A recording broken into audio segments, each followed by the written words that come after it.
नमस्कार दोस्तों, आप क्राइम तक देख रहे हैं। समीर वानखेड़े नया मुकदमा सीबीआई ने दर्ज किया है समीर वानखेड़े के खिलाफ भ्रष्टाचार का मामला। हम सबको पता है समीर वानखेड़े कौन है। समीर वानखेड़े आईआरएस ऑफिसर है हैदर भाई, और सुर्खियों में तब आए थे जब शाहरुख खान के बेटे को अरेस्ट कर लिया था, जेल पहुंच गए थे शाहरुख खान के बेटे। हालांकि केस से डिस्चार्ज कर दिया गया और अब तो कोई मुकदमा नहीं है, लेकिन ये जो अफसर है इसके पीछे नवाब मलिक भी थे जो वहाँ के मंत्री थे। इसके अलावा एक केस मुंबई पुलिस भी दर्ज किया और ये कहा था कि इनका बार है और उसमें इन्होंने जो लाइसेंस बनवाया उसमें एज का कुछ इशू। एक ऑफिसर जिसके एक तरह से कहा जाए कई विभाग ऑफिसर के साथ जुड़े हैं, और अब तो भ्रष्टाचार सीधा सीधा आरोप सीबीआई ने दर्ज किया है। देखिए, सीबीआई ने सीधे केस ऐसे ही दर्ज नहीं किया। सीबीआई को रिकमेंडेशंस गए।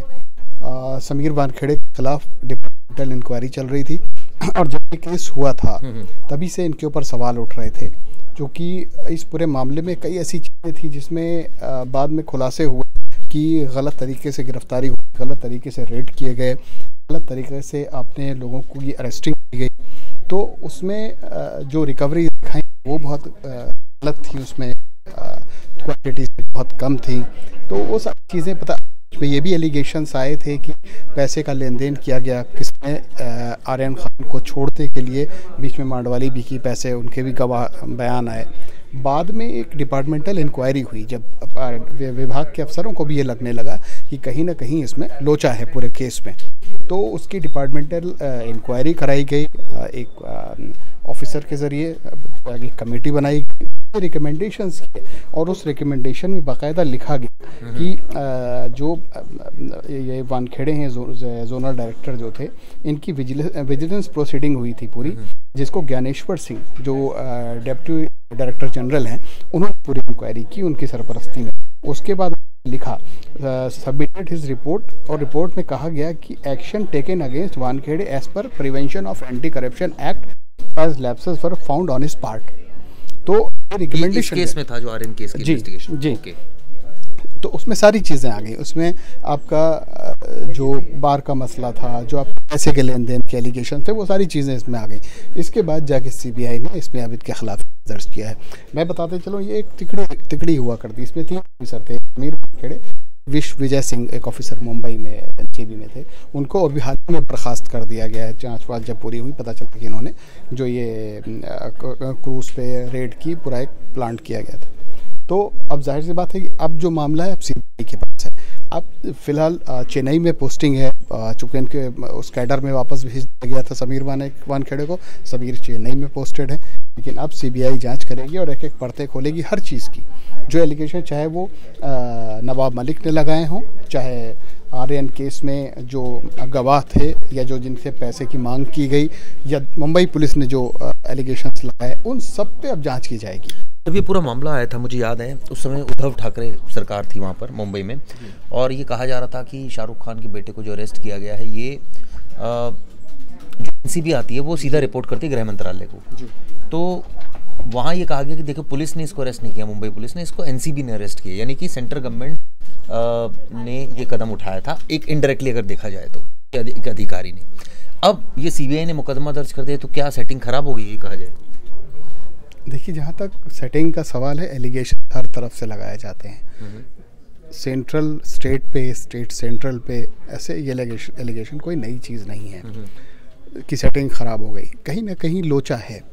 कई ऐसे मामले देखे गए। लोचा तो उस वक्त भी था हैदर भाई, जब ये पूरा जांच चल रही थी। उस समय मुझे याद है अच्छी तरह कि इनकी नौकरी पाने में भी इन्होंने कोई घपला किया, उस पर भी तमाम आरोप नवाब मलिक ने लगाए, बकायदा सबूत भी पेश किए थे। इनके जो कास्ट सर्टिफिकेट है उसको लेके वो इशू था, वो एक अलग इशू है, और ये एलिगेशन जो करप्शन के वो अलग इशूज़ हैं।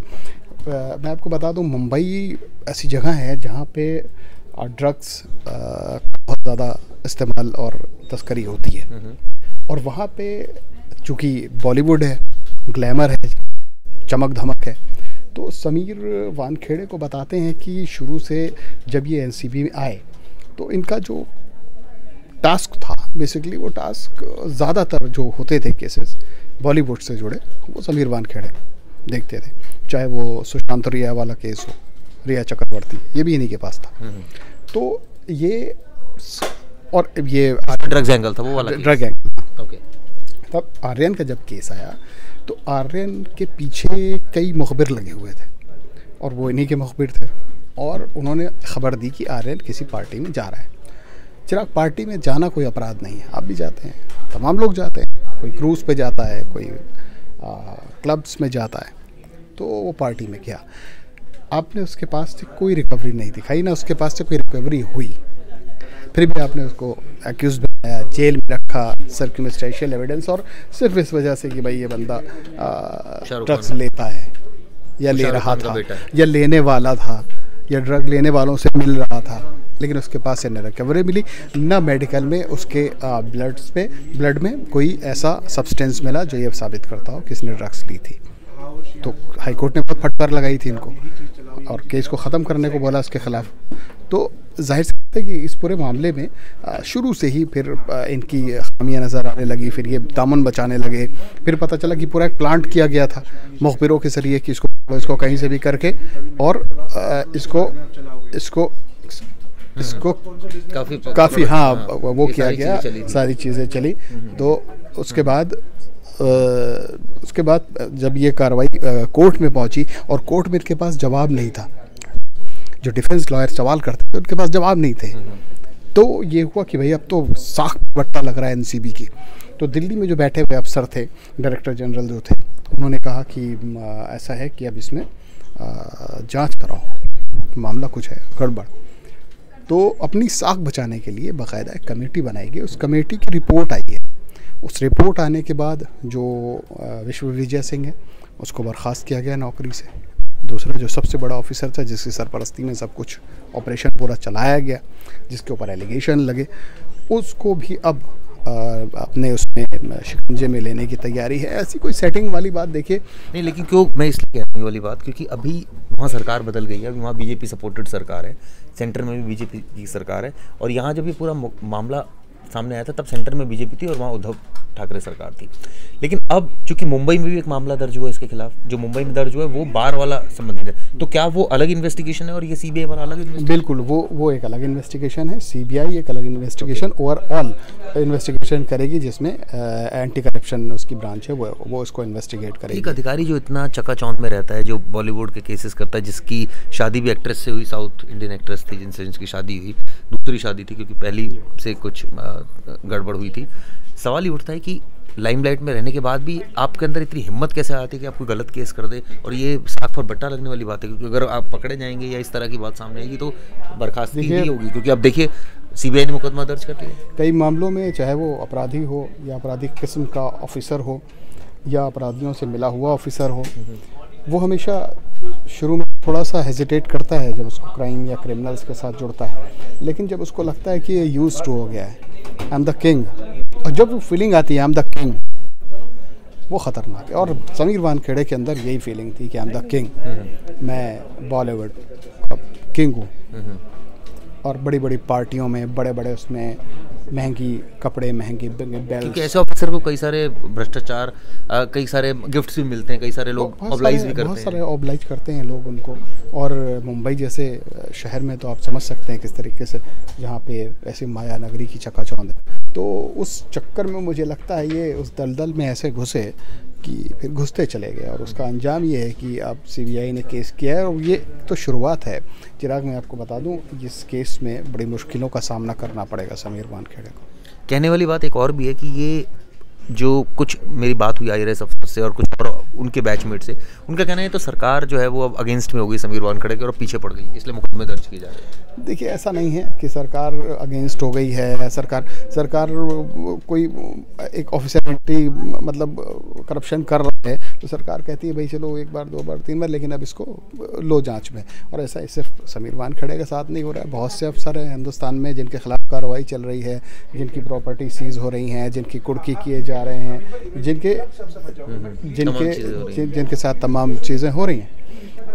लेकिन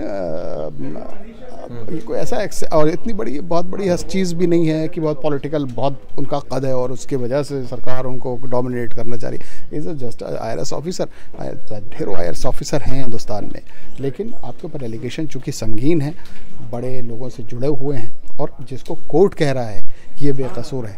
अगर ओवरऑल बात की जाए कुछ मामलों की, मुझे याद है एक मामला तो जो दर्ज है बात का, एक ये CBI ने जो दर्ज किया, जो आपने कहा रिपोर्ट के बेसिस पर दर्ज किया, जो आई है रिपोर्ट। एक मामला जब इनकी एज जो सर्टिफिकेट से रिलेटेड मामला है, जिसमें भाई की नौकरी जो पाई वो इन्होंने SC ST का सर्टिफिकेट बनाया, इस तरह से कुछ था। उस सर्टिफिकेट में बताते हैं कि इनको क्लीन चिट मिल गई थी उस केस में। हाँ, इनका जो मेन, और नवाब मलिक ने कई सारे मुकदमे, कई सारी एलिगेशंस तो बहुत लगाए कि अंडरवर्ल्ड से रिलेशन है, लेकिन अब उनका भी अंडरवर्ल्ड से रिलेशन सामने आ गया। तो वही है, हम सभी नंगे। तो कहने का मतलब एलिगेशन अपनी जगह अलग है, लेकिन मुझे जो अभी तक की जानकारी है कि CBI ने जो जांच करेगी वो करप्शन लेवल पे जांच करेगी, एंटी करप्शन पे। चलिए देखते हैं इस पूरे मामले में क्या आगे होता है, क्योंकि ये सबसे संगीन मामला था उस समय जब समीर वानखेड़े। सुनील भाई भी मौजूद हैं, हम सुनील भाई से भी कमेंट लेते हैं।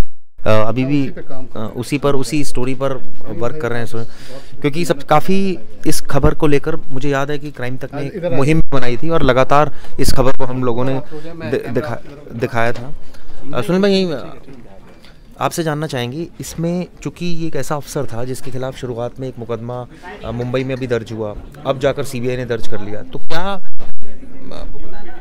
शाहरुख के बेटे पर मुकदमा करना और बाद में उसको क्लीन चिट मिल जाने की वजह से काफ़ी ज़्यादा विवादों में रहे अफसर?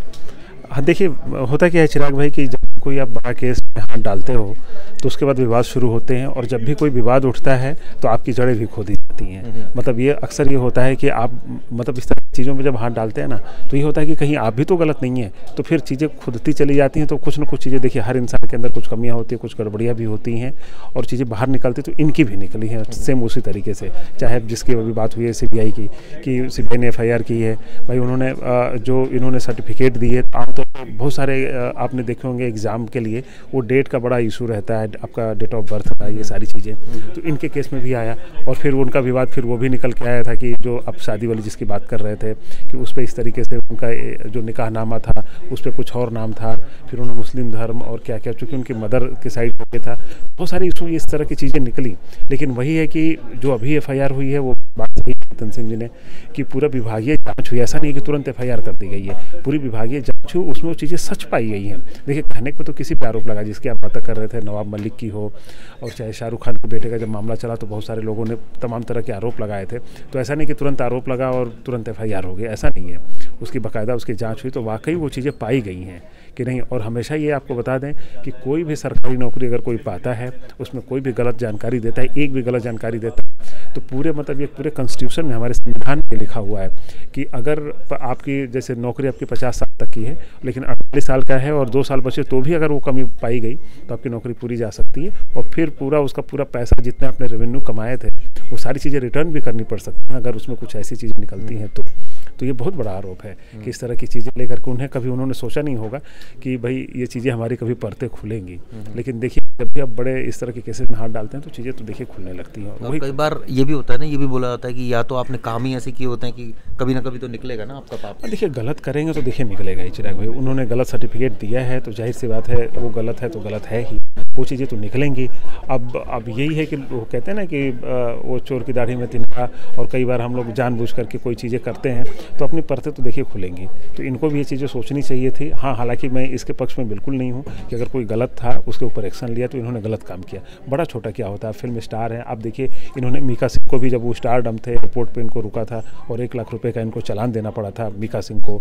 और आपने इस वाले केस में आपने देखा ही सुशांत राजपूत वाले में सब एक्टर्स की लाइन लगा दी कि जिसने ड्रग्स का जो भी चैट डिटेल्स आती थी। इस वाले केस में भी इस तरह की चीज़ें रहीं कि भाई कुछ ना कुछ चीज़ें मिलती थी, वो चीज़ें होती थी। हाँ, कई बार ऐसा होता है कि आदमी जोश में बिना सबूत के, देखिए इस तरह के पुलिस केस भी होते हैं, ऐसी बड़ी बात नहीं है।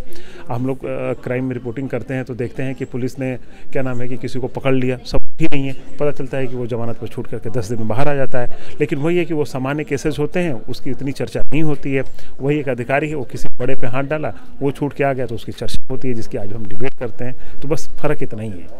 चलिए ये वीडियो दोस्तों आपको कैसी लगी ज़रूर बताइएगा, क्योंकि इसमें काफ़ी खोलकर सुनील भाई ने तमाम पहलू जो है वो डिस्कस किए। साथ साथ अब इसमें देखना होगा कि आने वाले वक्त में क्या समीर वानखेड़े को गिरफ्तार किया जाएगा या किस तरह से उनका भविष्य रहेगा, देखने वाली बात होगी। धन्यवाद।